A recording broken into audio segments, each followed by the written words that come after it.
Assalamualaikum warahmatullahi wabarakatuh. Perkenalkan, nama saya Muhammad Raja Maulana dari kelas C dengan NIM 202401301005.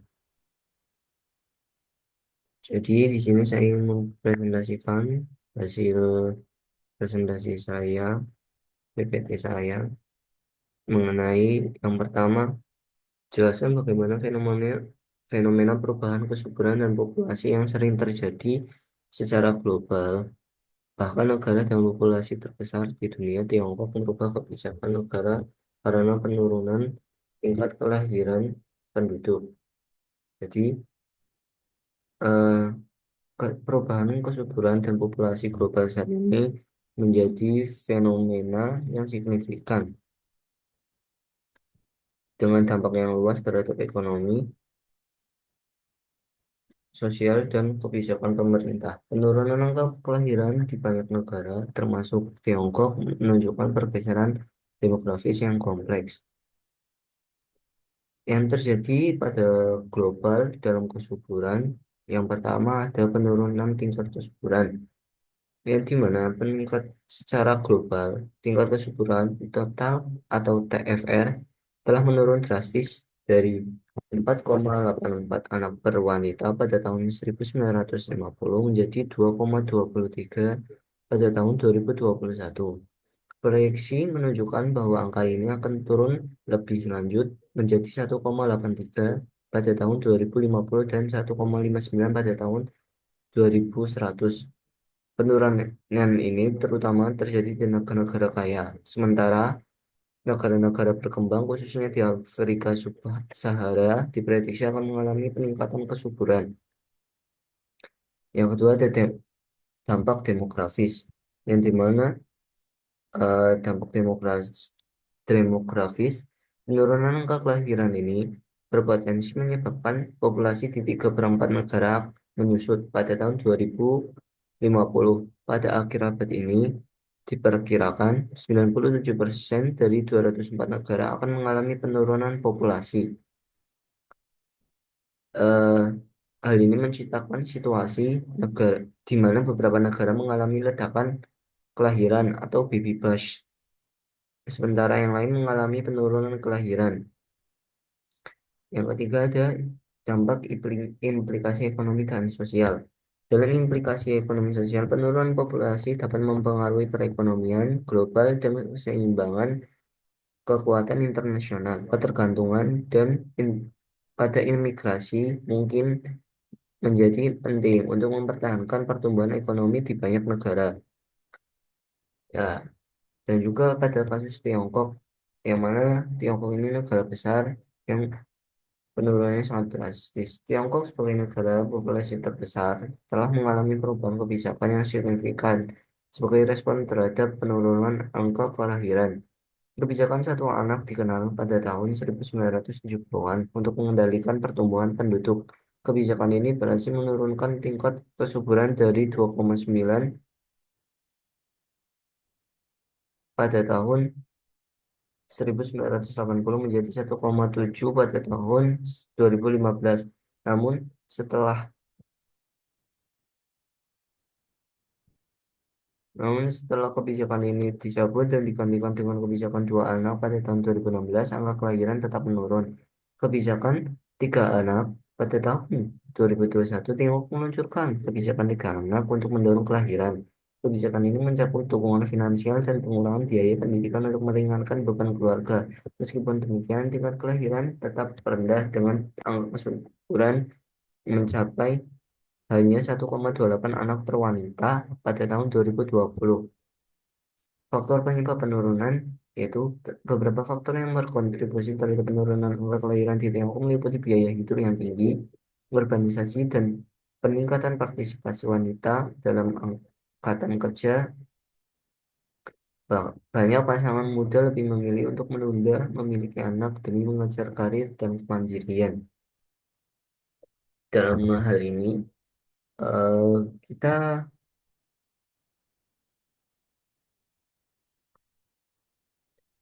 dapat eh, Disimbolkan fenomena perubahan kesuburan dan populasi global menunjukkan tantangan besar bagi banyak negara, tidak hanya Tiongkok. Dengan tren penurunan angka kelahiran yang terus berlanjut di negara-negara kaya dan peningkatan di negara-negara berkembang, implikasi sosial dan ekonomi akan sangat signifikan. Negara-negara seperti Tiongkok harus menyesuaikan kebijakan mereka untuk menghadapi tantangan demografis ini agar dapat menjaga stabilitas sosial dan ekonomi di masa depan. Yang kedua ada apa hubungan keterkaitan antara kemiskinan dan kualitas lingkungan. Jelaskan menurut fenomena asal daerah Anda, bagaimana tanggapan Anda untuk menyelesaikannya. Jadi, ketergantungan pada sumber daya alam yang ada pada lingkungan saya di Kota Pemalang, yaitu masyarakat miskin sering kali sangat bergantung pada sumber daya alam untuk memenuhi kebutuhan dasar mereka, seperti makanan, air, dan tempat tinggal. Ketergantungan ini dapat menyebabkan eksploitasi berlebihan terhadap sumber daya alam yang pada gilirannya menurunkan kualitas lingkungan. Yang kedua ada degradasi lingkungan sebagai pemicu kemiskinan. Kerusakan lingkungan seperti pencemaran air dan udara serta hilangnya keanekaragaman hayati dapat memperburuk kondisi hidup masyarakat miskin. Lingkungan yang buruk mengurangi produktivitas pertanian dan sumber daya lainnya sehingga memperburuk kemiskinan. Siklus negatif, penelitian menunjukkan bahwa ada hubungan kausal antara kemiskinan dan kualitas lingkungan. Ketika kualitas lingkungan menurun, hal ini dapat menyebabkan peningkatan angka kemiskinan dan sebaliknya. Peningkatan kemiskinan dapat memperburuk kualitas lingkungan. Siklus ini dapat berlanjut tanpa intervensi yang tepat. Adanya perbedaan antara perkotaan dan pedesaan yang sering terjadi pada kota saya di Pemalang. Penelitian menunjukkan bahwa penduduk miskin di daerah perkotaan cenderung memiliki dampak yang lebih besar terhadap kualitas lingkungan dibandingkan dengan mereka yang tinggal di pedesaan. Hal ini disebabkan oleh konsentrasi populasi dan aktivitas industri yang lebih tinggi di perkotaan.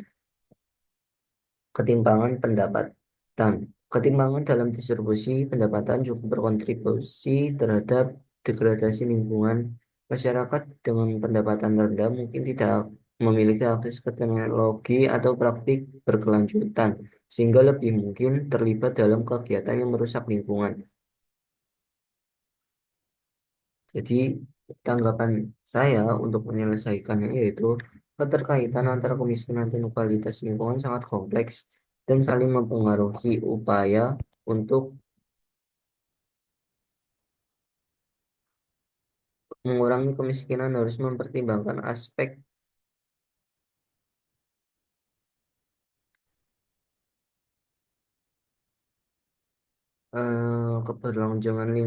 keberlanjutan lingkungan untuk mencapai hasil yang lebih baik. Dalam pengentasan kemiskinan dan perbaikan kualitas lingkungan, kebijakan yang terintegrasi diperlukan untuk memutuskan siklus negatif ini dan mencapai tujuan pembangunan yang berkelanjutan. Yang ketiga, mengapa hewan besar dan ganas itu langka? Apa kaitannya, apa kaitannya dengan piramida makanan? Jadi, penyebab kelangkaan hewan besar dan ganas, yang pertama ada degradasi habitat.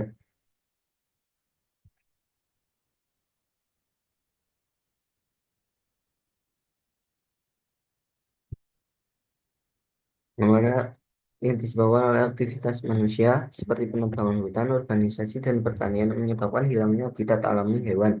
Ketika habitat mereka berkurang, hewan-hewan ini kehilangan tempat untuk berburu dan berkembang biak yang mengarah pada penurunan populasi. Ke, yang kedua ada kekurangan makanan. Hewan besar dan ganas biasanya berada di puncak piramida makanan dan membutuhkan jumlah mangsa yang cukup untuk bertahan hidup. Jika populasi mangsa menurun karena overhunting yang dilakukan oleh manusia atau perubahan lingkungan, predator ini akan kesulitan mendapatkan makanan, perburuan, dan penangkapan. Banyak spesies hewan besar menjadi target perburuan ilegal untuk daging, kulit, atau bahkan bagian tubuh lainnya. Perburuan ini tidak hanya mengurangi populasi mereka, tetapi juga mengganggu keseimbangan ekosistem. Yang keempat ada perubahan iklim. Perubahan iklim dapat mempengaruhi distribusi mangsa dan habitat hewan besar. Misalnya, suhu yang meningkat dapat mengubah pola migrasi hewan atau mengurangi ketersediaan air dan makanan. Kurangnya keanekaragaman genetik. Populasi yang kecil sering mengalami masalah genetik yang dapat mempengaruhi kemampuan mereka untuk bertahan hidup dan bereproduksi. Hal ini membuat mereka lebih rentan terhadap penyakit dan perubahan lingkungan. Dan kaitannya dengan piramida makanan,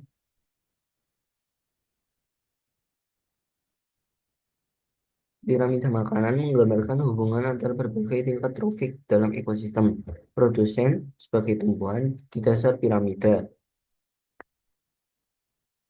Tumbuhan menghasilkan energi melalui fotosintesis, konsumen primer, atau herbivora. Herbivora memakan tumbuhan dan menjadi sumber makanan bagi konsumen sekunder.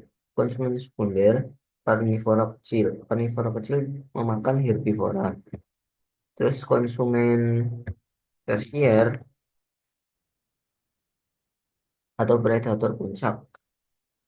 Atau ini hewan buas. Di puncak piramida terdapat predator besar yang memakan konsumen sekunder. Hewan besar dan ganas berada di puncak piramida makanan dan memiliki peran penting dalam menjaga keseimbangan ekosistem. Mereka membantu mengontrol populasi herbivora dan menjaga keanekaragaman spesies di bawahnya. Ketika predator ini langka atau punah, dapat terjadi ledakan populasi herbivora yang pada gilirannya dapat merusak vegetasi dan mempengaruhi seluruh ekosistem. Secara keseluruhan, kelangkaan hewan besar dan ganas merupakan hasil dari interaksi kompleks antara faktor lingkungan, manusia, dan dinamika ekosistem yang lebih luas. Upaya konservasi sangat penting untuk melindungi spesies-spesies ini agar tetap berfungsi dalam ekosistem mereka. Sekian presentasi dari saya. Kurang lebihnya mohon maaf jika ada kesalahan kata. Saya Muhammad Reza Maulana. Terima kasih. Assalamualaikum warahmatullahi wabarakatuh.